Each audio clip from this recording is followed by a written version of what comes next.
Le damos la bienvenida de parte del consultorio psicológico virtual. La charla de hoy día amerita un personaje bastante importante que nos dio la oportunidad de poder escucharlo.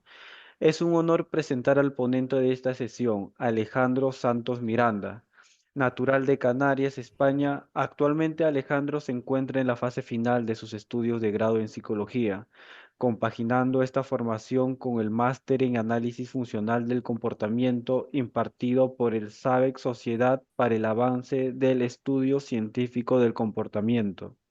Su trayectoria formativa destaca por una clara orientación hacia el análisis funcional del comportamiento, acumulando más de 15 formaciones especializadas en esta área.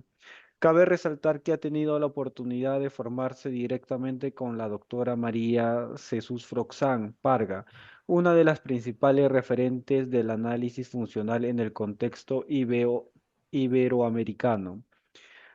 Además de su desarrollo académico, Alejandro mantiene una labor activa en la divulgación del conocimiento psicológico a través de medios digitales, particularmente desde su cuenta especializada en psicología, Alessanto Psico, donde promueve contenidos rigurosos y actualizados, dirigidos tanto a profesionales como al público general interesado en la ciencia del comportamiento.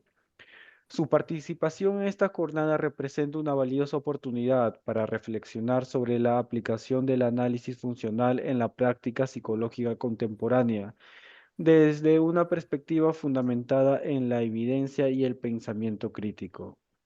Sin nada más que añadir, y espero que la presente charla sea de un gran aprendizaje para cada uno de nosotros. Y gracias, Alejandro, por tu participación. Gracias a ustedes. Bueno, muy buenas. No podía esperar de ustedes mejor presentación. Como bien me ha presentado, soy Alejandro y bueno, probablemente no me conozcan. Espero que se esté escuchando bien y se vea bien. Si no, me confirmas y cambio cosas. Y bueno, lo que Correcto, quiero se es escucha bien, Alejandro. Genial. Lo que quiero hoy es pues presentaros una herramienta muy valiosa que tenemos en la psicología, que muchos de ustedes ya conocerán quizá de haberla oído o de estar practicándola, que es el análisis funcional del comportamiento. Lo voy a hacer de una manera pues amena para que todos podamos entender el potencial que tiene esta herramienta. Entonces voy a compartir pantalla, a ver si me deja por aquí. Y en teoría deberían estar viendo esto. No sé si me lo puedes confirmar. Se puede ver, Alejandro. Genial, pues vamos allá. Voy a ir pasando las diapositivas y al final de la charla pues podéis plantear absolutamente cualquier duda, pregunta, inquietud o debate que queráis generar, ¿vale? Y si en algún momento hay algún problema me lo hacéis saber. Bien, vamos a hablar sobre todo sobre para qué nos sirve el análisis funcional, ¿no? Veremos un poquito qué es esta herramienta y qué utilidad tiene en nuestra práctica diaria. Bien. Ya me han presentado, pero bueno, quería igualmente daros digamos, un pequeño matiz sobre mi persona, aunque ya lo ha dicho perfectamente el moderador. Soy Alejandro Santos Miranda, estoy todavía estudiando psicología, todavía no he terminado el grado. Aquí en España el grado constituye 4 años, luego tenemos 2 de máster de especialización y ya estoy en ese último año. Soy conductista, analista de conducta, aunque no haya terminado todavía, yo ya me considero parte del gremio por lo que para mí representa, y también tengo una cuenta de divulgación en la que os animo a todos a seguir, no por ganar seguidores, evidentemente, sino para que podáis acercaros a una divulgación quizá un poco diferente, ya ustedes lo valorarán. alesantos.psico, tanto en Instagram como en TikTok, y en YouTube, Ale Santos Psicología, ¿vale? Bien, lo que vamos a ver es sobre todo un recorrido por esta maravillosa herramienta. Va a ser algo, como os decía, muy ameno. Vamos a empezar viendo qué implica esta maravillosa herramienta que tenemos los conductistas y sobre todo una pequeña parte de los psicólogos, porque no todos la usan, para qué sirve esta herramienta y cómo funciona. Repito, todo esto lo voy a hacer desde un acercamiento sencillo, ¿vale? Así que no tienen por qué preocuparse de esto. Al final le dejaré algunas recomendaciones, como este libro que tengo por aquí. Esta es la Biblia de cualquier analista de conducta y un contacto, pues por si me quieren plantear dudas, seguir o lo que fuera. ¿Bien? Entonces vamos allá. ¿Qué es el análisis funcional? Algo de lo que hemos estado hablando casi el gran porcentaje de esta presentación, ¿no? ¿Qué es el análisis funcional? Pues es una buena pregunta y yo creo que no tiene una respuesta sencilla, porque depende de cómo lo veamos. Algunos psicólogos tienen esta herramienta demonizada, la odian por completo, pero otros pues le hemos sabido ver el lado bueno que tiene, ¿no? Entonces, ¿qué es el análisis funcional de la conducta? Al final es una herramienta. Bien, es una herramienta que nosotros, los psicólogos, hemos llegado a desarrollar gracias a la ciencia. Y es una herramienta, una tecnología que nos permite entender cualquier, y escuchadme bien con esto porque parece algo muy loco, pero cualquier, absolutamente cualquier comportamiento de un organismo. Y digo organismo porque no solo nos estamos refiriendo a personas, sino también animales, bueno, animales y personas en general. Puede haber otro tipo de organismos que quizás no entren dentro de esta categoría, pero que probablemente también sigan algunas leyes del aprendizaje, que es lo que subyace a esta herramienta, ¿vale? Pero normalmente nos centramos en usarlo con humanos y animales, sobre todo en la práctica clínica. Aquellos que se vayan a dedicar al consultorio, el estar delante de un consultante, una persona, van a ver que voy a decir siempre consultante y no paciente. Ahora les digo por qué, espero que no se me olvide, pero quiero decirles por qué. Y es que la palabra paciente en mi caso está muy condicionada aversivamente. Luego os comento por qué. Y nos vamos a fijar en la relación que tiene el individuo. Vamos a empezar a hablar de personas, ¿vale? Pero recuerden que también se puede con animales. Nos vamos a centrar en la relación que tiene el individuo con su entorno. Esto es una maravilla porque vamos a ver que su comportamiento no está ni dentro de la persona ni fuera. Está en la interacción que tiene ese organismo con su contexto, con su ambiente. Y esta herramienta, de verdad os lo digo, yo sé que esto puede parecer como que me está Skinner me está pagando para que hable de esto, os puedo asegurar que es la herramienta más potente que a día de hoy tenemos. Y de verdad, nadie me está pagando para deciros esto. ¿En qué se basa el análisis funcional de la conducta? Pues se basa en una filosofía, que es la del conductismo radical, que ahora vamos a ir desmontando cosas, porque yo sé que muchos de ustedes con solo escuchar conductismo y encima radical suena fatal. Tranquilos y tranquilas, ahora vamos con esto. También en tres supuestos filosóficos que al final derivan de esta filosofía del conductismo radical, que es el determinismo, el monismo y el materialismo, y luego evidentemente en una ciencia, AEC, que significa, son las siglas de Análisis Experimental de la Conducta. Voy a ir explicándoos un poquito todo lo que implica esta diapositiva, que aquí hay mucho contenido. Y por favor, de verdad, lo digo muy en serio, cualquier duda, apuntadla por algún lado, que luego tenemos tiempo de sobra para responderla y si no, pues en mi contacto también os puedo responder por ahí. Vale. Cuando hablamos de filosofía del conductismo radical, siempre se nos ha explicado y muchos de los alumnos que estén aquí de psicología lo sabrán, que el conductismo pues estuvo muy bien, pues ok, estuvo ahí, fue necesario, bien, pero que se quedaba un poco corto, ¿cierto? Que no tenían en cuenta las emociones, los pensamientos, las motivaciones, los sentimientos, esas variables tan complejas del ser humano. Pero ¿cómo te queda si te digo que sí que la tenían en cuenta?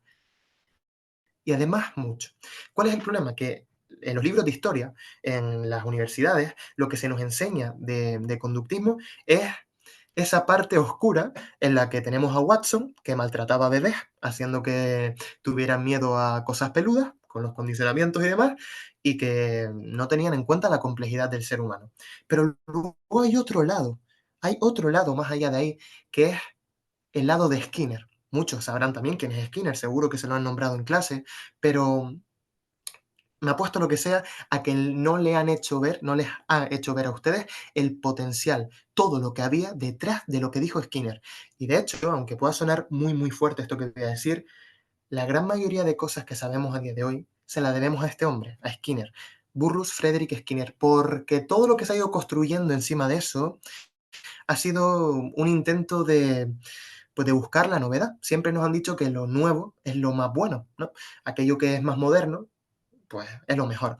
Pero, sin embargo, tenemos un conocimiento de mitades del siglo XX aproximadamente, un poquito más en adelante también, que es la piedra angular de todo el conocimiento en análisis de la conducta, y te voy a decir también que en toda la psicología, que ya estuvo ahí, y lo dijo Skinner. Entonces nos han enseñado que el conductismo pues no tiene en cuenta estas variables, el pensamiento, la emoción, que somos unos reduccionistas.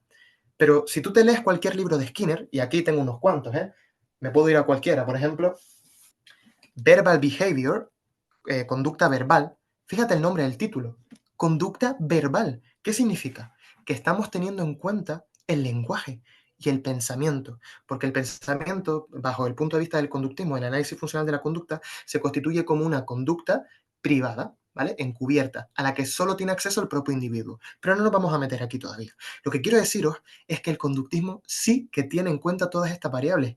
Ustedes de verdad me ven a mí con cara de estar aquí dando una charla y de ser un conductista de estos, de los que se piensa que están por ahí, y decir, no, no, no, los conductistas no tenemos en cuenta los pensamientos, ¿no? Claro que tenemos en cuenta eso. ¿Ustedes no creen que yo pienso? Yo tengo pensamientos, yo tengo emociones, soy una persona viva.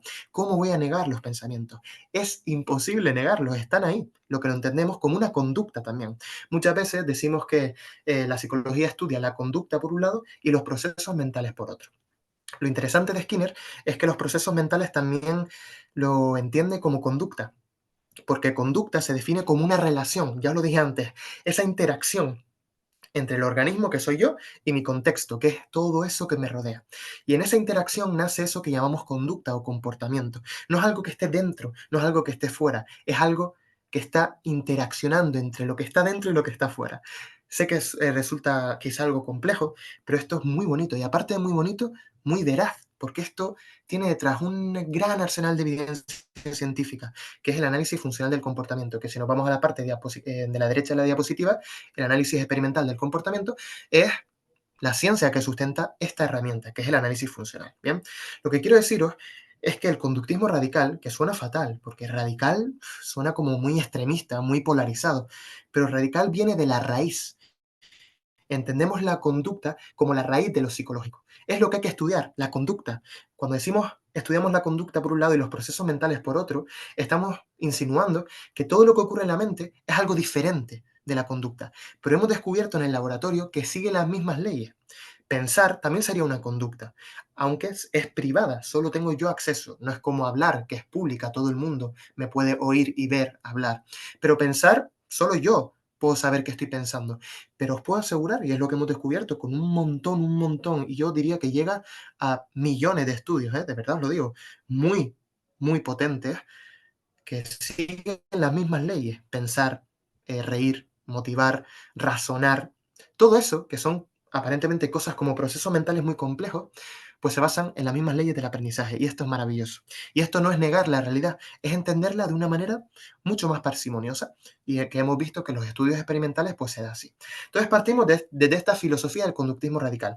Recuerden, radical no como algo extremista, como algo polarizado, como no, negamos todo, no, no, no, sino radical como raíz. Entendemos la conducta como raíz de lo psicológico. ¿Por qué decimos esto? Porque muchas veces se habla de que a través de la conducta es donde como inferimos los estados mentales.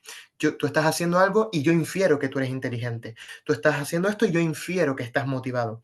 Pero realmente, comportarse inteligentemente, estar motivado o motivarse o motivar, también son conductas. Nacen de esa relación entre el organismo y su entorno y se pueden estudiar exactamente igual, en base a las mismas leyes, cambiando diferentes cosas, porque un pensamiento, o sea, la conducta de pensar no es la misma que la conducta de hablar, por ejemplo, porque una es privada y otra es pública, pero la base es la misma, tiene las mismas leyes, ¿vale? Se puede ver reforzada, castigada, extinguida, condicionada, da igual. Siguen las mismas leyes del aprendizaje. Entonces tenemos que partimos de la filosofía del conductismo radical. Luego se nos abren tres supuestos filosóficos: determinismo, monismo y materialismo. Cuando hablamos de determinismo, hablamos que la realidad está determinada. Esto lo llamamos principio de legacidad. La realidad es legal. Y no digo legal en un sentido judicial o jurídico, no, no, no. Me refiero a legal en el sentido de que sigue unas leyes. Y esto, yo sé que mucha gente aquí se opone férreamente, porque es como, ¿cómo que mi conducta no es libre? ¿Cómo que mi conducta está gobernada por una serie de leyes? Mira, a mí me encantaría, de verdad, me encantaría decirte que no, que tú eres libre, que hacemos lo que queremos, pero lo que hemos descubierto en los estudios experimentales, y esto no lo podemos negar porque es una realidad objetiva. A mí me encantaría negarlo porque yo quiero ser libre y sentirme dueño de mis actos, pero lo que hemos descubierto es que nuestra conducta está regida por unas leyes. Y la libertad siempre la hemos entendido como eso de actuar sin ninguna regla, sin nada que me controle, ¿no? Pero lo cierto, y es lo que hemos descubierto, repito, es que nuestro comportamiento está controlado por las variables ambientales. Y es lo que hay que aceptarlo, no pasa nada. La verdadera libertad, perdón, está en entender qué variables controlan mi comportamiento para actuar en consecuencia a ellas, para no dejarme manipular por esas variables. Y esto es lo maravilloso del análisis funcional del comportamiento, porque vas a poder entender tu propio comportamiento y el comportamiento de los demás. Y esto no te lo da nada, casi nada en psicología. Luego tendríamos el otro principio, que es el demonismo. Cuando, bueno, ya desde la filosofía de Platón, que se introduce este mundo sensible, por un lado, y el mundo inteligible o de las ideas, por otro, se hace como una dicotomía, una separación entre una realidad que es como más objetiva, más tangible, digamos, y otra realidad que es como supraterrenal, algo superior de otro mundo, la mente, el alma, ¿no? Y luego esto también lo recoge Descartes de alguna manera, con el típico, lo habréis escuchado en todos lados, el dualismo cartesiano, que de nuevo separa el mundo como en dos realidades. Está la realidad objetiva, material, y la realidad etérea, mística, no sé, entendemos esta diferencia, ¿no? Pero los conductistas, si algo tenemos claro, es que la realidad es una sola. Y esta realidad, y nos vamos al tercer punto, es materialista, es decir, es material, se puede reducir a aspectos físicos. Por ejemplo, yo puedo pensar que pensar, ¿vale? O sea, yo puedo estar pensando que la conducta de pensar es como algo muy místico, ¿no? Pensar, wow, es como de repente accedo a este mundo subjetivo, interno mío, y me pongo a reflexionar sobre la vida, y es como algo tan complejo que no puede ser material. Es como que de la mente surge una realidad paralela y diferente.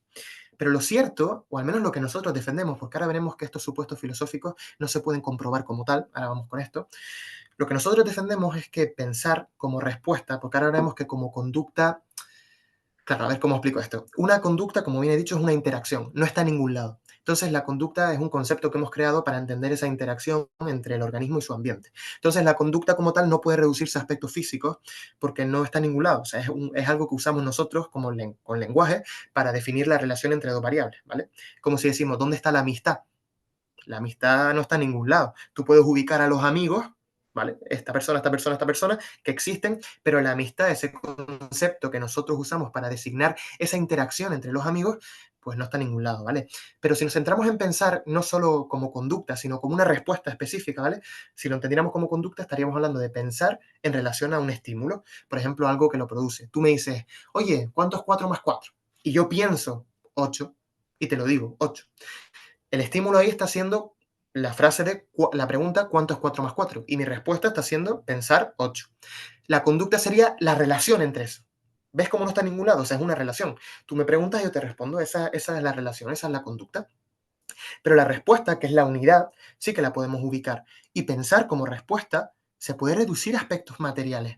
¿Cómo pienso yo? Con un cerebro, con unas neuronas. Si al final nos vamos deshilachando, deshilachando, deshilachando, acabamos en que la realidad es material, casi que incluso se puede tocar, no todo, evidentemente hay aspectos microscópicos que no, pero la realidad es material. No existe, desde nuestro punto de vista, eso del alma o eso de la mente como algo diferente, ¿no? Aunque por supuesto aquí hay muchas creencias, la gente religiosa, o sea, al final todo esto se respeta. Pero yo digo, digamos, los supuestos filosóficos desde los que parte esta herramienta que es el análisis funcional de la conducta.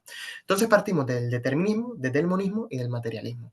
¿Por qué digo que estos supuestos no se pueden comprobar? Pues porque estamos dentro del ámbito de la filosofía. ¿Cómo te demuestro yo a ti científicamente con un experimento que el alma no existe? ¿O cómo me demuestras tú a mí con un experimento que el alma sí existe? No se puede. Digamos que los supuestos filosóficos son un punto de partida desde el que empezamos a construir la ciencia. No se pueden comprobar directamente, aunque a través, bueno, de experimentos y demás hemos visto que evidentemente entender la realidad desde un punto de vista determinista, monista y materialista, pues nos permite acercarnos a ella de una forma mucho más objetiva y más adecuada. Pero como tal, si somos honestos, yo no puedo comprobar que la realidad está regida por unas leyes. Lo hemos visto en millones de experimentos, sí, que hay unas leyes, sí, existen, pero tú me puedes decir, ¿y si hay un comportamiento que no está regido por unas leyes? Pues probablemente si acabamos hablando te puedo demostrar que sí está regido por una ley. Pero ¿cómo compruebo yo que si tú me dices, ¿y el alma está regida por unas leyes? ¿Cómo te compruebo yo el alma? ¿Cómo te compruebo yo que eso está regido por unas leyes? No puedo. Son supuestos filosóficos. Esto es como creer en Dios. ¿Existe o no existe? Pues no lo sabemos, ¿vale? Pero es verdad que partir de unos supuestos nos permite hacer una mejor ciencia. Bien, mucho no coraje, pero bueno, vamos a decir coraje, cuando la gente dice, no, no, es que en 1879, gracias a Wilhelm Wundt, conseguimos por fin romper, separar la psicología de la filosofía. Pero realmente es imposible separar la psicología de la filosofía. Por supuesto, hay que darle todo el mérito a Wundt porque empieza a ser un acercamiento mucho más experimental de nuestro objeto de estudio. Pero como tal, lo que es la psicología Y cualquier otra ciencia no puede separarse de la filosofía. De hecho, hay una gran rama de estudio que es la filosofía de la ciencia, que estudia cómo podemos entender estos supuestos filosóficos, este razonamiento lógico, para a partir de ahí empezar a construir la ciencia. Entonces, hay que partir de unos supuestos, ¿bien? Que no se pueden comprobar científicamente, pero que nos permiten acercarnos de forma científica. ¿Se entiende esta diferencia? Y luego, en el último lado, en la derecha, tenemos que se basa en una ciencia. El análisis funcional de la conducta en sí no es una ciencia, ¿eh? Es la herramienta derivada de la ciencia, ¿bien? Es como si yo de repente desarrollo un televisor y digo que el televisor es la ciencia. No, el televisor es la herramienta, es la tecnología que se ha desarrollado a partir de estudios científicos donde yo he visto que conectando este cable con este cable, por ejemplo, pues se enciende el televisor. ¿Bien? Entonces, la ciencia es el análisis experimental de la conducta. Ahí es donde, bueno, te puedes imaginar a la típica persona pues manejando variables, manipulando ratas, maltratando animales, todo este tipo de cosas, que eso ya es otro debate, ¿eh? Si quieren entrar en debates de si esto es maltrato animal o no, bueno, es un debate interesante, pero que no da cabida ahora mismo.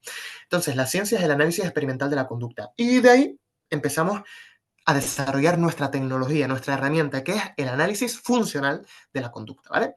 Bueno, son matices simplemente. Y claro, esto es muy interesante. Esto es el análisis funcional, está genial, pero ¿a qué venimos aquí? ¿Cuál era el título de esta presentación? ¿Para qué diablos nos sirve? Yo he hecho dos divisiones, ¿vale? O sea, una división, y se me han quedado en dos. Para mí, desde mi punto de vista, aunque pudiéramos sacar muchos más puntos interesantes, pero como dije que esto iba a ser ameno, hay una parte fundamental aquí. El análisis funcional, si para algo nos sirve, es para entender precisamente por qué cualquier persona se está comportando como lo está haciendo. Muchas veces vemos una conducta, una persona que de repente grita por la cara y decimos, está loco. Pero fíjense qué estigmatizante por un lado y qué pseudoexplicativo es esto por otro. Si yo digo que está loco, ¿qué estoy explicando? Nada, estoy describiendo. Yo veo tus comportamientos, veo que estás gritando, veo que estás haciendo manerismos, que estás volviéndote loco, escupiendo. Y yo digo, vale, estás loco. Pero eso que yo digo, loco, ¿qué es? Es una etiqueta. Una simple etiqueta, ojo, una etiqueta que lleva detrás una serie de conductas, pero es una etiqueta que a nosotros nos permite entender la realidad de una forma más sencilla, porque gracias al Señor hemos aprendido a categorizar y esto nos permite pues entender, economizar la realidad de alguna manera. Si yo te tengo que decir a ti que tengo un consultante, tengo que explicaros por qué no digo paciente, no me he olvidado. Si yo digo que tengo un consultante que tiene depresión, me ahorro 3 minutos de mi vida que si yo te digo, tengo un consultante que siente una tristeza profunda, que está tomando ahora mismo diferentes fármacos como sertralina o fluoxetina y que también ante situaciones de tener que salir de su casa no sale y esto aumenta su tristeza y entonces pues ya no siente el mismo placer que sentía antes por las actividades que antes le producían placer. O sea, yo con solo decirte depresión, ya te estoy transmitiendo a ti una serie de ideas, que esto, bueno, esto es maravilloso porque aquí ya entramos en otro nivel de análisis mucho más complejo, que es el aprendizaje complejo. Que hay un libro de Andrés García García hablando de esto, que son los fenómenos de categorización, cómo se relacionan funcionalmente muchas ideas complejas. Y también se puede explicar desde el conductismo, ¿eh? Pero bueno, que me voy. Lo que quiero deciros es que categorizar nos permite entender la realidad, pero no nos podemos quedar ahí. Si yo quiero comunicarte a ti lo que es la depresión, o sea, que tengo una persona al lado que está deprimida, yo te digo, tiene depresión. Fin, ok, para comunicarnos está genial. Pero ¿qué estoy explicando con eso? Absolutamente nada. Te estoy poniendo una etiqueta, un nombre, depresión, ansiedad, TOC, lo que fuera. Pero el análisis funcional sí que nos permite explicar, porque nos permite entender cómo se está relacionando y cómo se ha relacionado en el pasado ese organismo, esa persona, ese animal, lo que fuera, con su contexto. Y ahí es donde reside la explicación, ahí es donde reside lo que desde nuestro punto de vista sería el objeto de estudio de la psicología, la conducta, esa interacción del organismo con su ambiente, porque la explicación está en esa relación, no puede estar en una etiqueta, eso es una pseudoexplicación circular. Oye, estás triste. ¿Por qué estás triste? Porque tienes depresión. ¿Y por qué tienes depresión? Porque estás triste. ¿Y por qué estás triste? Porque tienes depresión. ¿Y por qué tienes depresión? Porque estás triste. Entramos en un bucle de la etiqueta intenta explicar eso mismo que está describiendo y eso mismo que está describiendo intenta explicar la etiqueta, pero no se están explicando a sí mismos porque son lo mismo. Depresión es lo mismo que estar triste, no, y toda esa serie de criterios que hemos llegado al consenso de qué significa depresión. Esto y esto es lo mismo, es una palabra que usamos para englobar esto. Por lo tanto, la depresión no puede explicar lo que es todo esto, porque todo esto es la depresión, es lo mismo. Entonces, la explicación tiene que estar en la historia de esa persona. Oye, vale, yo digo que tienes depresión. Para empezar, lo de tienes, a nosotros nos da un poco como de urticaria. Tienes, vale, pero tener implica poseer. ¿Dónde está esa depresión? ¿Está en tu cerebro? ¿Está podrida? ¿Está en tu alma, en tu persona, en tu contexto? Realmente no está en ningún lado, que no significa que no exista, ¿eh? La persona está sufriendo, evidentemente, pero la depresión está en la interacción, ¿bien? Tranquilo, que yo sé que cuando digo esto mucha gente se alarma. La etiqueta la usamos para describir, pero la explicación tiene que estar, como bien os digo, y ya pasó de tema, no voy a repetirlo más, en la interacción que está teniendo esa persona con su contexto. Ah, vale, es que tiene depresión porque acaba de perder a no sé quién. Tiene depresión porque le acaban de echar del trabajo. Tiene depresión porque no sale de su casa ya que le da pereza. Lo que fuera, ¿vale? Yo sé que las problemáticas suelen ser mucho más complejas, pero bueno, pudiera ser una explicación. Y estudiando la historia de reforzamiento, estudiando los posibles condicionamientos que se han podido dar en la historia de vida de esa persona, vamos a acabar resolviendo el problema. Porque, gracias al análisis funcional, esto lo veremos en el punto 2, vamos a poder emitir o llevar a cabo un tratamiento eficaz. ¿Bien? Pero lo que quiero decir es que el análisis funcional nos sirve, en primer lugar, para entender por qué un organismo se está comportando como lo está haciendo, incluyendo fenómenos complejos como alucinaciones y delirios. Fíjate que no he puesto alucinaciones y delirios, he puesto conductas delirantes y conductas alucinatorias, porque es la manera en la que nosotros al menos creemos que es adecuado entenderlo. ¿Bien? Os voy a poner un ejemplo, que es un curso gratuito que he puesto yo en YouTube, bueno, un curso, una serie de vídeos donde os enseño a hacer un análisis funcional de la conducta. Ahora, al final y ahora en un rato, os lo recomendaré por si queréis ir por ahí, ya que muchas de las formaciones que estamos haciendo a día de hoy están muy caras y no hay dinero para estar gastando, hay que saber ahorrar. Entonces, pues, bueno, me hice el curro de subir 7 vídeos explicando el análisis funcional de la conducta. Yo encantado porque además he recibido comentarios geniales. Antes de nada, un momentito, ¿eh? El análisis funcional de la conducta, como buenos conductistas que somos, se basa en condicionamiento clásico y condicionamiento operante, y también aprendizaje uniestimular. ¿Cómo puede ser esto? ¿Cómo podemos reducir el comportamiento humano al condicionamiento clásico, al condicionamiento operante, al aprendizaje uniestimular? Te sorprendería. Y te va a sorprender porque te voy a poner un ejemplo. Vamos a poner un ejemplo de cómo explicaríamos funcionalmente la ansiedad, ¿no? Vamos a ello. De repente nos llega el consultante, que sé que tengo que explicaros todavía porque no digo paciente, y al sonar el despertador de ir a clase, siente un nudo en el estómago, ¿no? Nos comenta esto. Y se anticipa que se anticipa que tendrá que exponer o que tendrá que hablar, de repente comienza a hiperventilar, ¿no? A veces se queda en casa y nota alivio inmediato. ¿Nosotros qué haríamos? ¡Pum! Ansiedad. Esto es ansiedad pura y dura. Le ponemos la etiqueta. Pero ¿qué hace un buen analista de conducta? Entender por qué ese comportamiento se está dando. Entonces vamos a ir a estas leyes del aprendizaje de las que hablaba antes, desde el principio de determinismo o legacidad, que nos permiten entender por qué la persona se está comportando. Y son leyes que se han descubierto en el entorno experimental y que están ahí. Queramos o no queramos, aunque queramos ignorarlas, existen y están ahí. ¿Bien? No podemos ir en contra de ellas. Vale, os voy a dar un poquito de contexto.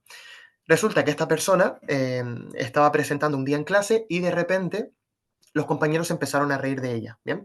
Claro, ¿qué ocurre aquí? Nos vamos a condicionamiento clásico. Yo espero que tengan un poquito de base en condicionamiento clásico y operante, si no, no pasa nada. Luego en el curso que les voy a recomendar gratis van a poder aprenderlo. ¿Bien? Pero igualmente voy a aprender un pequeño matiz aquí.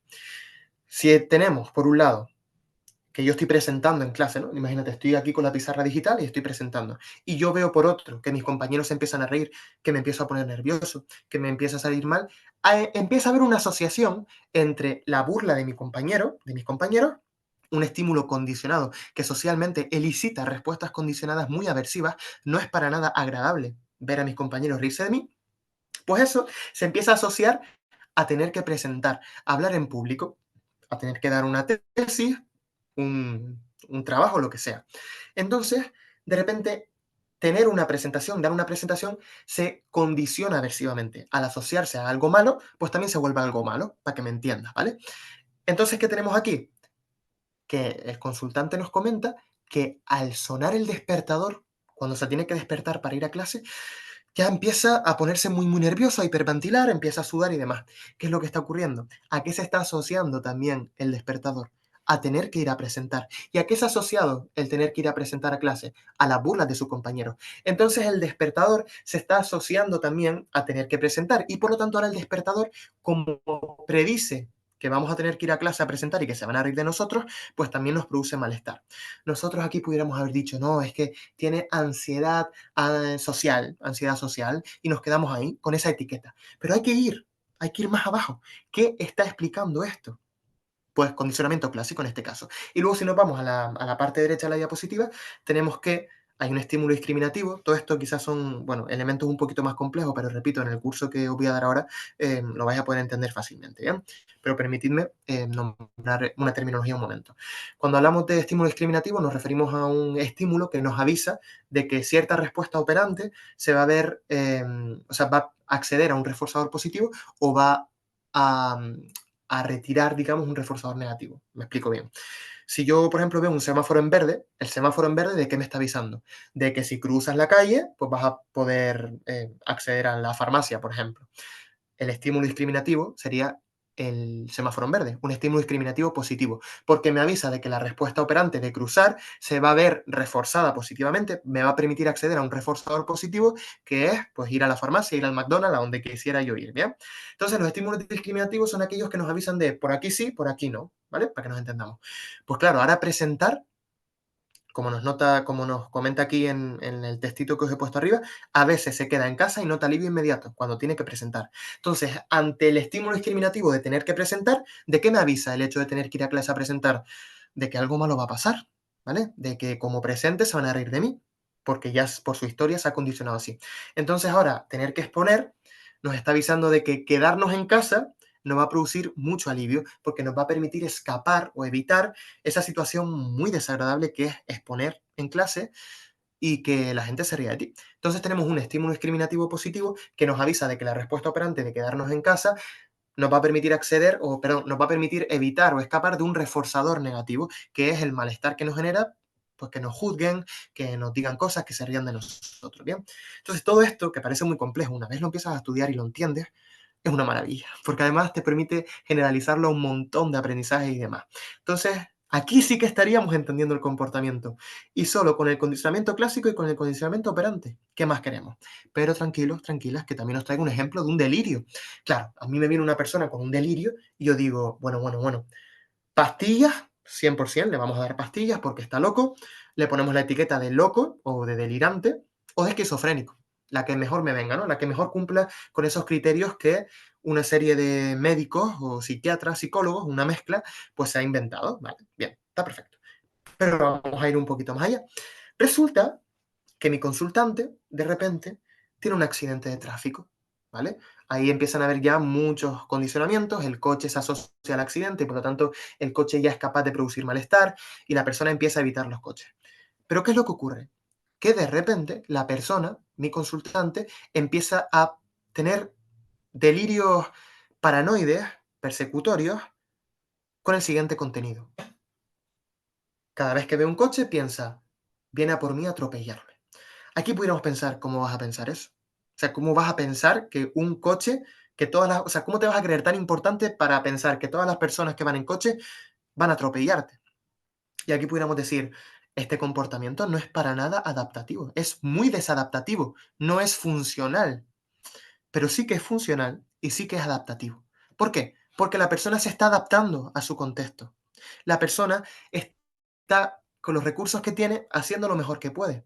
Y vamos a ver la función que tiene esta conducta. Por eso digo que sí que es funcional, porque tiene una función esta conducta. Porque pensar es una conducta, ¿vale? Y el delirio, como pensamiento, como creencia, también es una conducta. ¿Bien? Ante el estímulo discriminativo del coche, yo empiezo a tener este delirio. Empiezo a pensar, ¿y si me va a atropellar? ¿Me va a atropellar? O sea, ¿qué es lo que me está permitiendo pensar en que me van a atropellar? Primero, me permite acceder a un reforzador positivo muy potente, que es una sensación de control, de también quizá de bienestar por haber estado atento, ¿se entiende? Y también me está permitiendo escapar de un reforzador negativo muy potente, que es el malestar que me genera a mí pensar que me van a atropellar. Es decir, yo he tenido un accidente muy grave. Yo sé que hay muchas personas en la vida que han tenido accidentes muy graves y no acaban teniendo delirios, pero de verdad veis raro que una persona que tiene un accidente muy grave no le empiece a coger miedo a los coches, no empiece a pensar. que, oye, a lo mejor este coche me va a hacer daño, porque es que cuando yo estaba conduciendo, vino un coche hacia mí a posta y me hizo daño.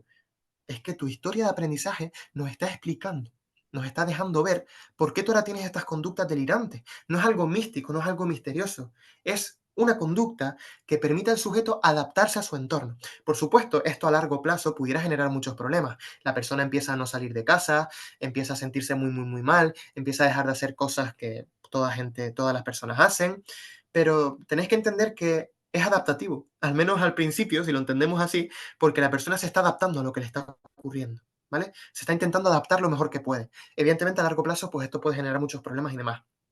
Pero un delirio, al igual que una alucinación, que esto ya os lo dejo, si queréis saber cómo se analiza funcionalmente una alucinación, ya os lo dejo para, uy, todavía no va, perdón, para el curso que os voy a dejar ahora, ¿vale?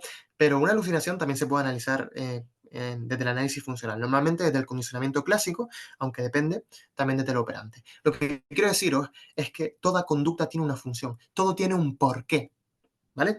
Aunque podamos ver que esta persona de repente grita, esta persona de repente me insulta, esta persona de repente llora, ese de repente, esa conducta espontánea, aparentemente no explicable por nada, tiene una explicación. Y no lo digo yo, no me lo vengo a inventar aquí. Lo dice todo el arsenal de evidencia científica que tenemos detrás, desde el análisis experimental de la conducta. De verdad, no es una cuestión de creencias, es una cuestión de datos. ¿Bien? Y otra cosa, otro punto, nos sirve para entender el comportamiento y la maravilla maravillosa que también nos sirve para plantear una intervención individualizada, personalizada, adecuada, que vaya directo a resolver el problema, sin florituras, sin recetarios que no sirven. ¿Por qué digo lo de recetarios? Porque tú te vas a cualquier manual de cognitivo-conductual, por ejemplo, y ojo, yo no soy, habréis escuchado que yo no soy cognitivo-conductual, yo soy conductual, ¿eh? Solo conductual. Pero ya sabes, como bien te he explicado antes, que no es que neguemos los pensamientos, sino que lo entendemos de otra manera. Normalmente los cognitivos suelen ser dualistas, ¿vale? Normalmente. Suelen entender que por un lado está el pensamiento, algo diferente, y por otro la conducta, algo pues también diferente. Pero nosotros los conductistas lo entendemos como lo mismo, ¿vale? Como bien os había explicado antes. Y por supuesto la tenemos en cuenta. Lo que quiero decir es que hay muchos manuales de cognitivo conductual, de sistémico, de humanismo, por ejemplo, que te pide problemas de ansiedad, aplicar estos pasos. Bueno, vamos a poner problemas de depresión. Una técnica, activación conductual. Aplica estos pasos. Uno, valora el nivel de depresión de la persona.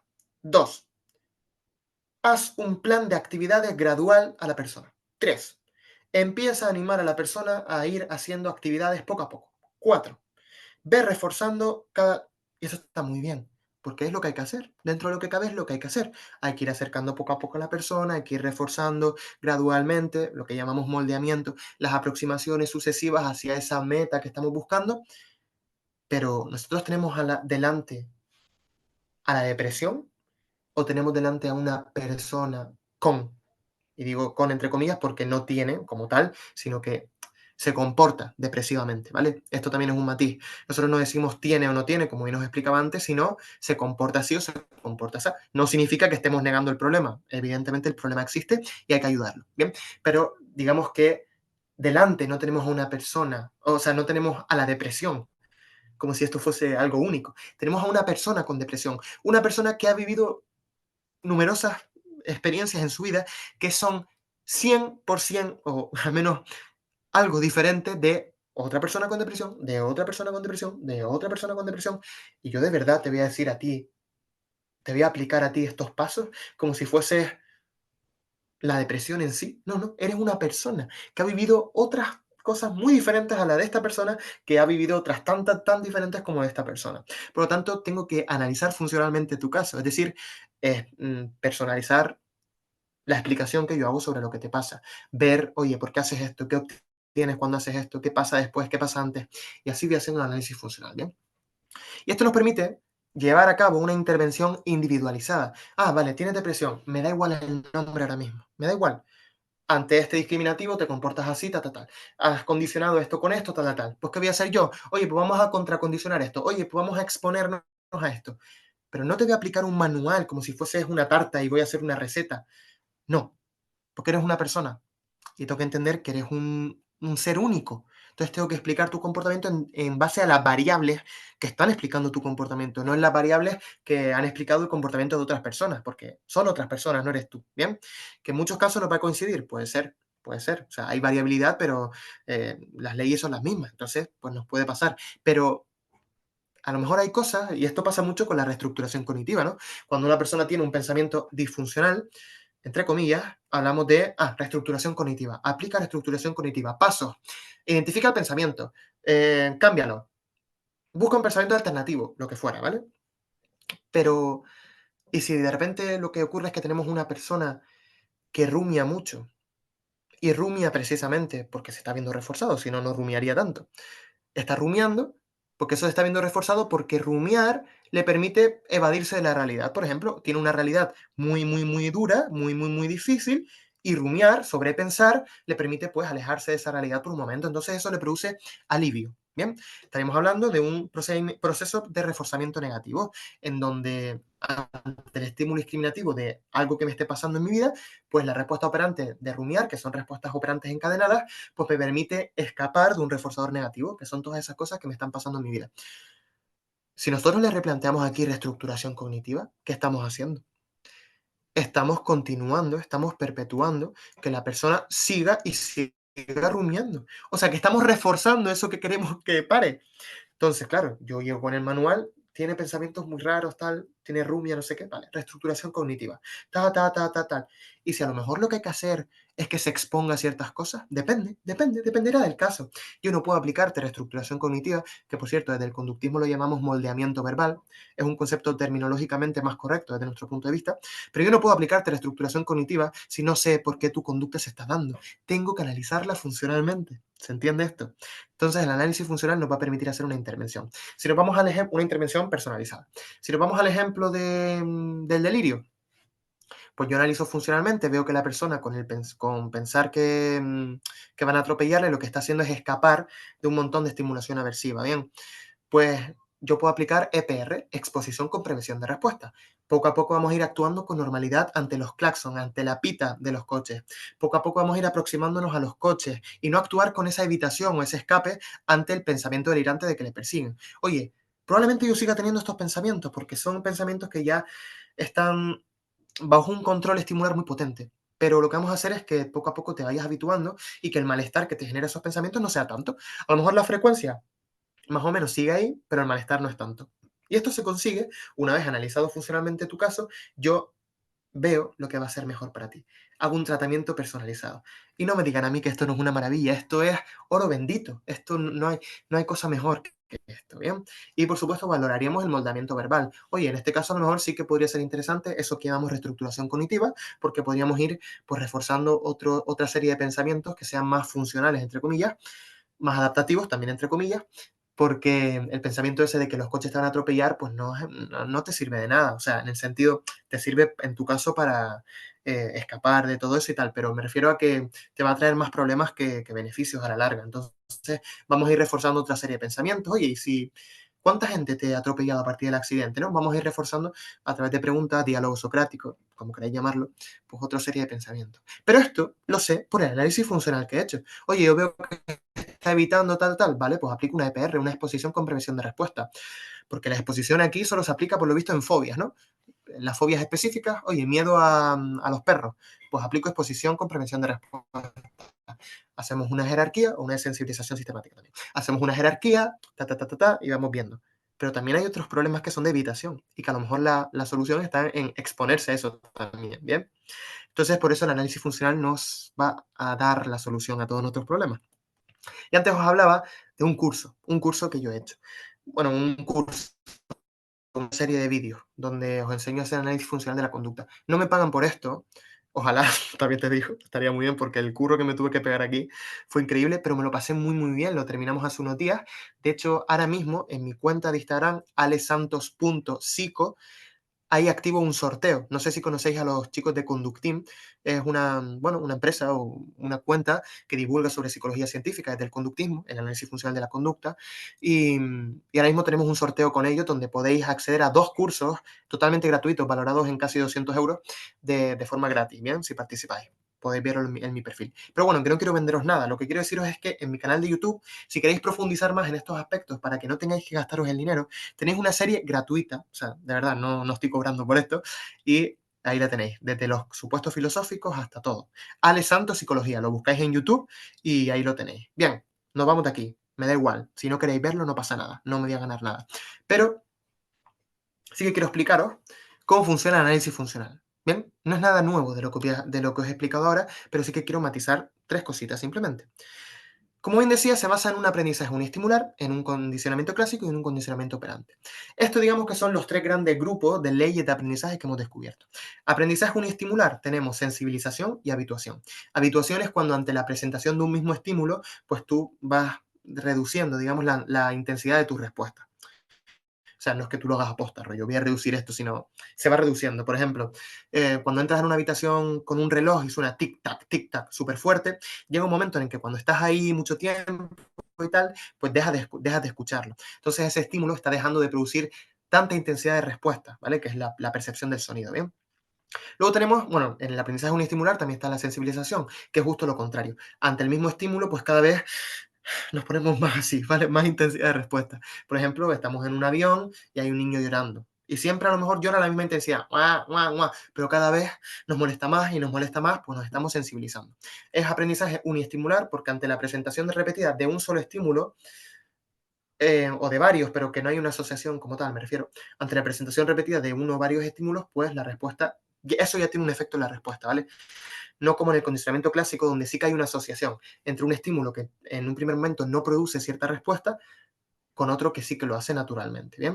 En el condicionamiento clásico no se aprenden nuevas respuestas, sino que se aprenden nuevas asociaciones. Esto a lo mejor a mucha gente le está sonando chino, pero de verdad que en el curso que os recomendé antes y en las recomendaciones que voy a dejar luego, yo os insisto y os invito a reflexionar sobre esto, a investigar, porque es una maravilla. No os quedéis con la idea del conductismo que nos han inculcado, que nos han impuesto, ¿vale? Por favor.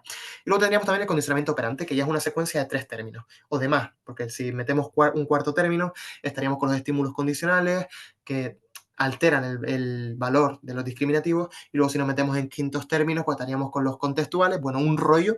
Hay una cosa aquí, una maravilla, es que esto es oro puro, ¿bien? Y luego también tendríamos las disposicionales.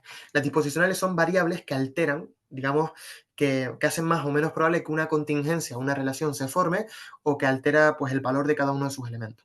Por ejemplo, para mí puede ser muy reforzante beber agua, por lo que fuera. ¿Bien? Ante cierta situación, por ejemplo, ante la sensación fisiológica de tener sed, eso discrimina mi conducta de beber agua y se ve reforzado positivamente. Accedo a un reforzador positivo que es pues esa sensación agradable y escapo de un reforzador negativo que es la sed, ¿bien? Pero claro, si tú me das para otro tipo de conductas como reforzador positivo agua, ¿cuándo, ¿cuándo va a tener más valor ese agua? Cuando yo esté muy, muy, muy sediento. Por lo tanto, hay algunas variables que llamamos disposicionales u operaciones motivadoras, depende de una serie de características, pero no es el caso, que van a alterar pues que cierto reforzador tenga más valor o menos, que cierto discriminativo avise con más o menos, digamos, potencia, ¿vale? Para que se entienda. Lo que quiero decir es que aquí se despliega un mundo, un abanico lleno de posibilidades donde poder aprender, ¿bien? Y ya hemos terminado con esto. Ahora os voy a dar una serie de recomendaciones antes de terminar y pasar con las dudas que yo creo que son muy, muy, muy, muy, muy, muy, muy relevantes. Y os lo voy a hacer de manera progresiva. Para empezar, ¿qué hacemos? ¿Qué hacemos si queremos empezar a aprender sobre conductismo? Pues el libro de ¿Por qué pip haces eso? Que de Ramón Nogueras, que él es así muy granaíno y bueno, le da por meter palabrotas de vez en cuando. Pues este libro te va a permitir entender el análisis funcional del comportamiento mientras te ríes, mientras te lo pasas bien y mientras lo entiendes de una forma muy amena, porque el tío es un crack. Y también tenemos en mi canal de YouTube una entrevista con él, que bueno, o sea, tratamos temas un poquito técnicos, pero la podéis ir a ver también si queréis. Al final, todo el conocimiento está ahí, hay que buscarlo, hay que buscarlo. Y hay mucho conocimiento gratis, ¿eh? Y yo, pues, de alguna manera estoy intentando que eso se fomente. Pero bueno, este libro, de verdad, para empezar, partimos de aquí. Luego, ¿a qué nos vamos? Pues nos vamos al curso que os recomendé. Yo me iría aquí, ustedes hagan lo que quieran, ¿bien? Nos vamos aquí, Alessandro Psicología, canal de YouTube, nos vamos a lista de reproducciones y vemos, pues aprende gratis el análisis funcional. Ahí os voy a explicar de manera muy sencilla, de verdad, todo esto que os estoy explicando hoy, pero mucho más desglosado, ¿bien?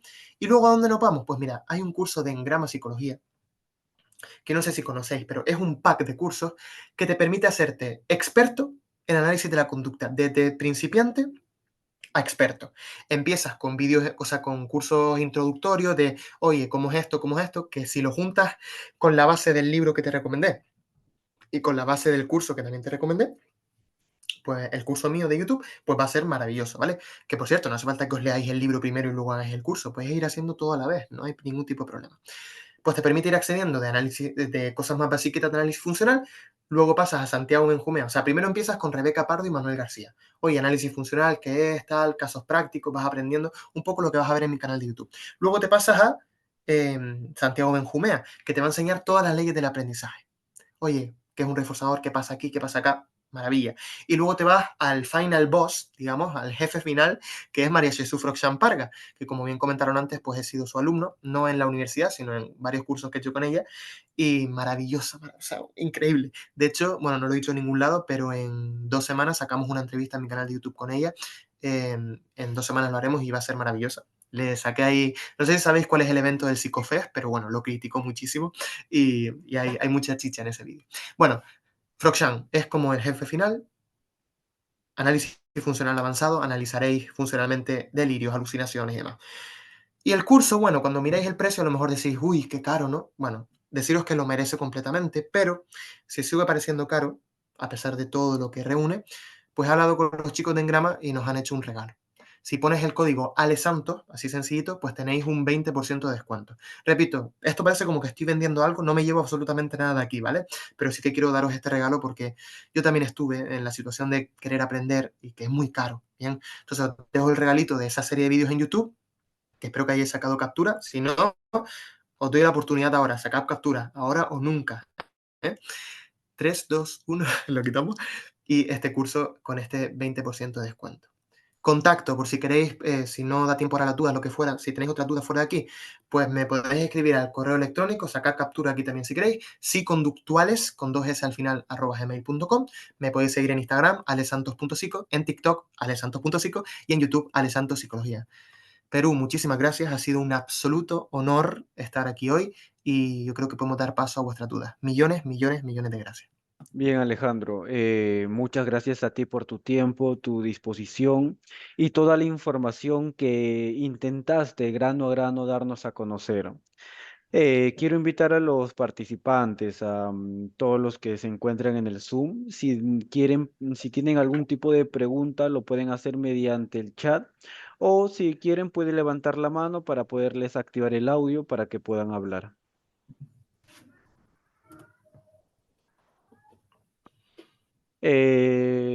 Alejandro, no sé si puedes ver el chat de mensajería.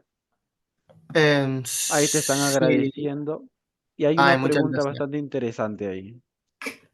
Dice, hola, mi nombre es Keiko, tengo una duda. ¿Cómo puedo decidir cuándo aplicar el modelo ABC y cuándo usar un modelo más complejo como el SORC?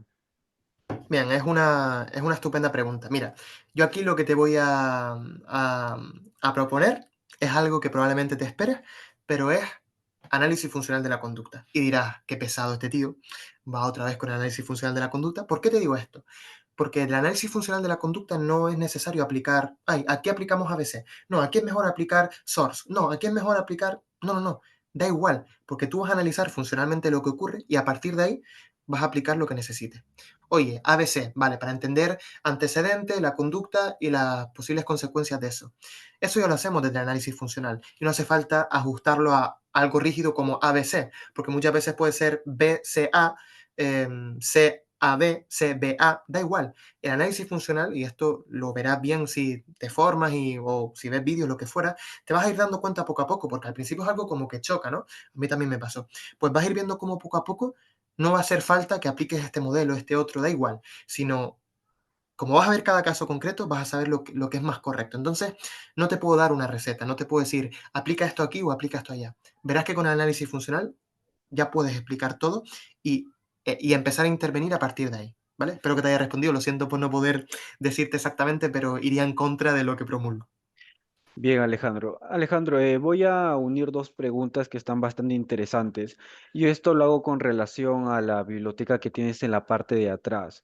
Yo cuando veo una biblioteca siempre me da curiosidad por los títulos que hay. Si bien nos recomendaste algunos títulos de autores recientes, como María, bastante interesante su libro, grandiosa ella. ¿Qué libros tienes sobre conductistas, pero de los primeros, de los pioneros, y durante todo el tiempo que fue transcurriendo, qué críticas recibió el conductismo y estos autores en especial? Vale, voy a sacarte un momento, porque lo tengo aquí en la mochila este. A ver si lo encuentro por aquí. Mira, este es un clásico. O sea, por supuesto, de autores principales, digamos, voy a estar hablando de Skinner. O sea, es el germen de todo esto. Este libro de aquí, Science and Human Behavior, Ciencia y Conducta Humana, es, digamos, de donde empiezan a hacer todo. Bueno, tiene libros creo que más antiguos y demás, pero es donde se explican básicamente, pues, ¿a qué nos referimos con esto del análisis funcional? Es, digamos, junto a otros libros de Skinner y otros artículos, el inicio, ¿no? Este lo tenía en la mochila porque me lo estaba leyendo. Luego también tendríamos el que os enseñé antes de Verbal Behavior, conducta verbal. Luego la Biblia, de análisis funcional del comportamiento. Y así de libros de inicio y demás, los tengo sobre todo en el Kindle, en el libro electrónico. Pero, bueno, también este de Skinner, que es Walden 2, esto va a gustar mucho porque es una novela, ¿bien? O sea, no es algo técnico, no, es una novela donde Skinner intenta aplicar los principios de la conducta a la sociedad. Todos estos libros, al final, son la base de esta herramienta que tenemos, ¿bien? Y me habéis hecho otra pregunta y ya no me acuerdo. La Sobre segunda. las, bueno, para sí, recomendar la novela, que es bastante interesante este modelo utópico de sociedad que Ujú. intenta aplicar Skinner. Mi pregunta era con relación a las críticas que recibieron en principio estos autores y cómo durante el tiempo también fueron recibiendo bastantes críticas. Sí, sí, sí, o sea, es evidente que el conductismo ha recibido críticas por todos lados. Muchas de ellas nos las podemos cargar con esto que os decía antes. O sea, nos las podemos quitar de encima con esto que os decía antes de eh, se ha entendido muy mal el conductismo. Es decir, hay textos que el otro día, os voy a decir una cosa, descubrí con Froxan, yo no he podido comprobarlo literalmente en el libro de Watson, pero descubrí, gracias a María Jesús Froxan, que me lo dijo, que en el libro de Watson, ustedes saben la típica frase esta famosa de dame una docena de niños en condiciones no sé qué y haré lo que quiera con ellos y podré convertirlos en lo que fuera. Pues resulta que esa frase iba precedida por otra que decía, esto es una barbaridad tan grande como si yo digo que. ¿Se entiende? Es decir, que esa frase realmente Watson no quería decirla. Entonces, en teoría, yo no he ido al libro tal cual, pero bueno, me fío de Froxan, que creo que es una fuente muy fiable. Entonces, no me he ido al libro tal cual, pero vemos como hay muchas cosas que se han malentendido. Yo podría ponerme aquí a desmontar millones de críticas que se han hecho al conductismo, pero primero me replantearía, ¿esas críticas son realmente críticas con todo lo que, con todo lo que, con el máximo, con la máxima expresión de la palabra? Bueno, ¿hasta qué punto? ¿Hasta qué punto me replantearía? Entonces, críticas las hay y las sigue habiendo. Y hay cosas del conductismo o del análisis de la conducta que todavía no entendemos muy bien. Por ejemplo, hay una cosa que se llama conducta adjuntiva, que ahora, bueno, ha pasado a tener otro nombre, pero todavía no llegamos a entender muy bien por qué hay diferentes conductas que se están dando cuando no se están viendo al menos directamente reforzadas. Aunque ahora vamos sabiendo que es porque diferentes discriminativos del contexto pues se condicionaron en su momento y son capaces de evocar la respuesta operante. Es decir, hay muchísimas cosas muy complejas, muchas cosas criticables, pero con un buen repaso se podría ver que la crítica se cae. Por ejemplo, cuando los cognitivistas criticaban que los conductistas no tenían en cuenta los pensamientos. Bueno, con cualquier libro de Skinner te vas a dar cuenta de que esto no es así. Es verdad que Watson negaba los pensamientos, al menos como objeto de estudio, porque tenía una visión de conductista metodológico, ¿bien? Que es este conductismo más dualista, que luego se desarrolla también con Tolman y Hull, y, y que deriva también en el cognitivismo. Pero el conductismo radical de Skinner, yo lo siento, pero es como no sé, una pared de hormigón inquebrantable, desde mi punto de vista, ¿eh? Y yo sé que puede parecer que estoy muy secado, yo hay cosas que ha dicho Skinner que no estoy de acuerdo. Bueno, más, por ejemplo, Froxian ha dicho alguna que otra cosa con la que yo no estoy de acuerdo. Ella a lo mejor no está de acuerdo con las autorrevelaciones, ¿no? No sé si sabes lo que es, pero estas conductas por parte del psicólogo de, digamos, comentar algo que nos ocurre a nosotros, que nos ha ocurrido a nosotros, algo de nuestra experiencia, pues ella creo que ha dicho que no está de acuerdo. con hacer autorrevelaciones. Yo sí estoy de acuerdo, siempre que el análisis funcional nos permita pues hacerlo. Bueno, lo que quiero decir es que hay muchas críticas, pero muchas de ellas se pueden caer muy fácil. Y otras críticas pues están sujetas a debates y siempre para eso está la ciencia, para seguir aprendiendo. Bien, Alejandro. Antes de continuar, quisiera saber si estamos dentro de tu tiempo. Tampoco Sí, sí, sí. queremos... ¿Sí? No hay ningún tipo de problema. Está Sí, sí, bien. sí. No te preocupes. Quiero invitar a Alexander Guzmán Bocanera, que está levantando la mano, a poder activar su audio para que pueda preguntar si tiene alguna cuestión. Sí, ¿se me escucha? Sí, Sí, perfecto. perfecto, perfecto. Hola, justo una duda, o sea, también me interesaba bastante lo que es el análisis funcional y creo que te había visto también en una clase con Forza, en donde habían hecho un entrenamiento de conductas verbales, ¿cierto? Eso salió fatal. Eso no lo tomes en Sí. cuenta. Algo que me parecía bastante interesante de lo que es, no sé si has visto a Rivers, Sí. que como que critica bastante, o sea, desde bases pues conductista, pero critica bastante el conductismo. Y algo que se me quedó bastante pegado de él es cuando dice que el conductismo radical desde ya no se ha desembarazado de lo que es el dualismo que tiene, por las conductas, bueno, que se dicen encubierto, desde esa parte. Ujú. Entonces, eso siempre se me había quedado como una pequeña mella de que, pues, en parte sí tiene razón, porque no es una crítica desde fuera del conductismo, sino desde dentro. Entonces, no sé Claro. si me puedes explicar más o menos eso. O sea, pero ¿cuál sería la crítica en sí? ¿El hecho de que consideremos conductas como privadas y otras como públicas? Ah, no, no, sino que creo que lo habían mencionado más que todo en que no había, no nos habíamos alejado del dualismo que se tenía, o bueno, de que se quería alejar con el monismo que se tenía. Aunque creo Mm. que también Marino Pérez ya no lo veía como dualismo ni monismo, sino como algo mixto, ¿no? No sé cómo, no me acuerdo muy bien. Sí, sí, sí. He leído. A ver, a Ribes no lo he leído tanto, sí que he leído a Marino Pérez Álvarez. Sí que es verdad que bueno, él discrepa en algunos puntos con Froxán, tiene una visión ligeramente, no diría muy significativa, pero ligeramente diferente. Pero, a ver, es que ahora mismo como está, ¿eh? Porque evidentemente hace tiempo, bueno, pudiera haber surgido otro tipo de aspectos. Pero ahora mismo, si lo entendemos desde el conductismo radical, no hay ningún dualismo posible. O sea, no entiendo la crítica en el sentido de que el conductismo no es dualista. Es imposible, o sea, no entiende la conducta como algo diferente a otra cosa, sino todo es conducta, se puede reducir a aspectos materiales. Entonces no entiendo bien cuál es la crítica ahí de Rives. Bueno, Alexander, Rives, para yo mencionar un poco, hace una crítica más institucional y de formación, en la formación en las universidades, en lo que es la carrera de psicología. Y quiero relacionar un tema que es una duda más mía, con relación al análisis funcional de la conducta. Y esa es una duda que se fue planteando durante bastante tiempo, si la psicología es una ciencia como tal. Y recuerdo haber escuchado de María que hablaba del análisis funcional de la conducta como una técnica o tecnología. ¿Podría diferenciarnos las dos como tal? Sí, por supuesto. Esto, bueno, antes tenía una diapositiva para explicar esto, a lo mejor no incidí lo suficiente. Efectivamente, el análisis funcional como tal no es la ciencia, es la herramienta derivada de la ciencia. O sea, lo que es la ciencia en sí sería el análisis experimental de la conducta, que es donde tenemos las ratitas, bueno, no solo ratitas, también podemos usar humanos, pero para que nos entendamos con la idea prototípica, donde tendríamos las ratitas, donde aplicaríamos el pellet, que sería pues esta comidita, donde aplicaríamos descargas, lo que fuera. Eso sería el análisis experimental, donde descubrimos esas leyes del aprendizaje. Pero ¿qué hacemos con esas leyes que existen? Pues nos vamos al ámbito aplicado, las empezamos a aplicar. Oye, ya sabemos que ante esto pasa esto, esto y esto y esto.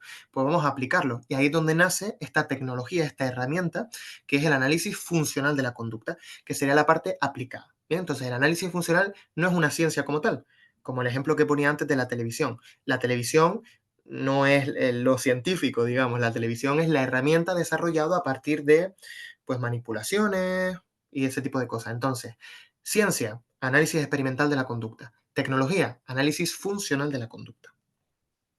Correcto, gracias Alejandro. A Ahora ti. quiero invitar a a la participante Rosemary para que puedas activar el audio, para que puedas hacer tu pregunta.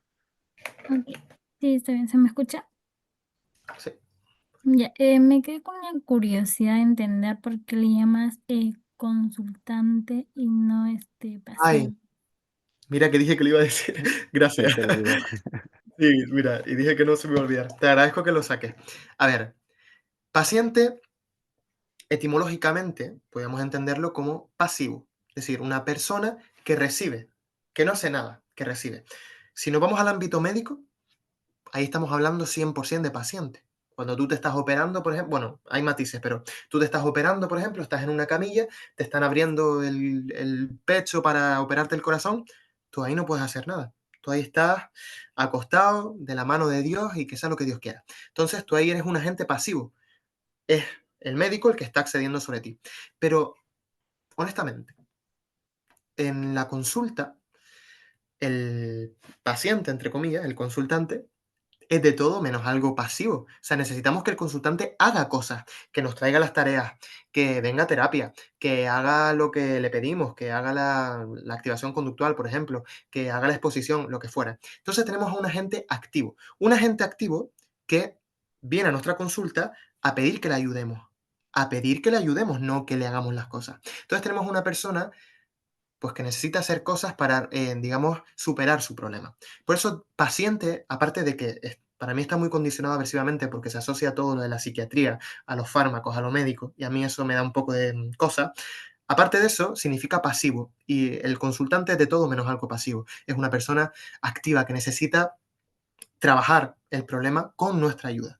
Y aquí podríamos hablar también de cliente. Hay muchos autores que hablan de cliente, pero a mí no me gusta tanto porque suena como a dinero. O sea, cliente viene aquí, yo le pago y ya.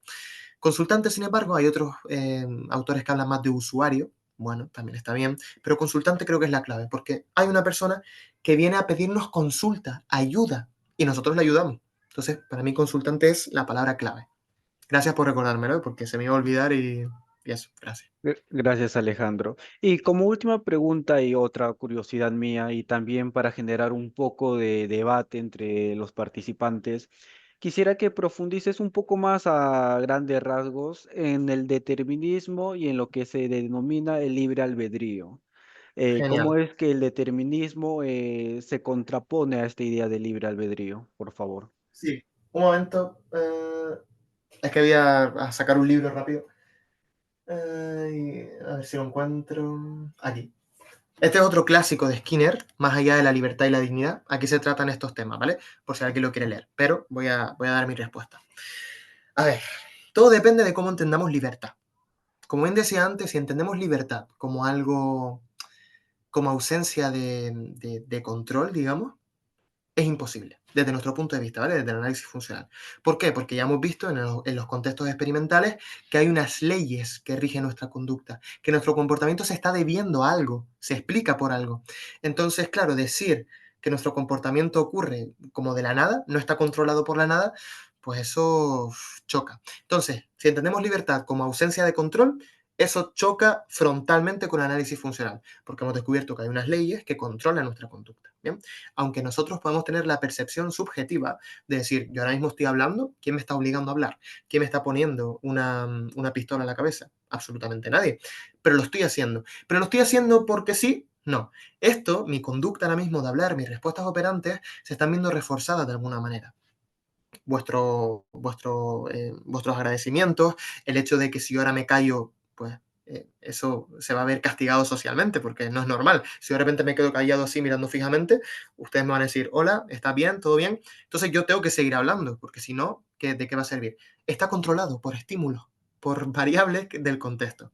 Pero si entendemos libertad como ausencia de control aversivo, ahí sí que estoy de acuerdo. Es decir, deberíamos todos ser libres en el sentido de que no deberíamos estar bajo un control desagradable, un control aversivo. Los contextos de guerra, los contextos de castigo social, los contextos de humillación, contextos de violación, lo que fuera, están sujetos, son contextos en los que se está ejerciendo un control completamente aversivo sobre la persona. Entonces, para mí la libertad, y al igual concuerdo aquí con Skinner, no sé si a lo mejor si no hubiera leído nunca Skinner hubiese pensado lo mismo, pero bueno, puede ser que esté influenciado por esto también, por eso digo que no soy libre, pues para mí, parafraseando Skinner, la libertad sería ausencia de control aversivo. Es decir, se puede conseguir conductas reforzándolas. No hace falta castigar, o al menos, o sea, hay que castigar, ¿bien? Hay que castigar cosas, pero no entendamos castigo como pum, latigazo o pum, shock eléctrico. No, castigo como, por ejemplo, procedimiento de castigo positivo. Añado un reforzador negativo que disminuye la probabilidad de que la conducta se repita.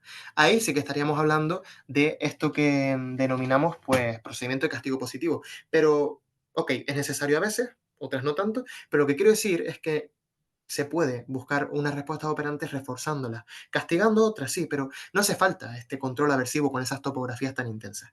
Bueno, que me voy. La libertad, si la entendemos como esa ausencia de control aversivo, sí. Y para mí, y parafraseando a otros muchos autores como Froxan, la libertad radicaría también en entender precisamente qué variables nos están controlando. Oye, yo ya sé que hay un control sobre mi conducta, no puedo negarlo, lo hemos descubierto y así es. Vale, pero yo voy a estudiar qué variables están controlando. ¿Qué mayor, digamos, apoyo de libertad que ese? Que entender qué es lo que nos controla. Porque si yo entiendo, oye, estoy con el móvil porque se está dando un procedimiento, un proceso de reforzamiento intermitente, donde a veces me llega una notificación, a veces no. ¿Vale? Pues eso, el saber eso, probablemente discrimine que yo deje de usar el móvil. Puede ser que sí, puede ser que no. Pero eso da una sensación de libertad mucho más potente. Pero al final es una sensación versus o contra una verdad. O sea, libres no somos. Pero podemos hacer que nos sintamos lo más libre posible. Esa sería mi respuesta. Ya, Alejandro, un gusto escucharte, nuevamente agradecerte por tu tiempo y disposición, invitar a todos los participantes que vayan a visitarlo a las redes sociales donde es bastante activo y donde nos brinda información necesaria justamente para los estudiantes de psicología y los interesados en la conducta humana. Te damos las gracias, Alejandro, y estaríamos comunicándonos contigo posteriormente. Muchas gracias. Muchísimas gracias a todos y por favor abran la mente y vean la importancia de esta herramienta. Un beso Gracias, hasta Perú. Alejandro. Gracias. Chao.